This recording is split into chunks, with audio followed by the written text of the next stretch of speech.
আর আমার সবচেয়ে পছন্দের একটা আমল আছে, ঘুমানোর সময় চেষ্টা করি কোনো রাত্রে যেন বাদ না যায়। আপনারাও চেষ্টা করবেন কোনো রাতে যেন এই আমলটা অন্তত বাদ না যায়।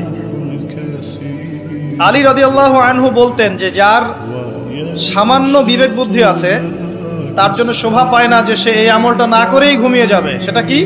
সূরা বাকারার শেষের 3টা আয়াত তেলাওয়াত করুন। সূরা বাকারার শেষের 3 আয়াত অথবা 2 আয়াত পড়বেন, একই ফজিলত ইনশাআল্লাহ। কি ফজিলত? সারা রাত নফল নামাজ পড়লে যে নেকিটা পেতেন, আপনি এটা পড়ে ঘুমিয়ে গেলে ইনশাআল্লাহ সেই নেকি পেয়ে যাবেন।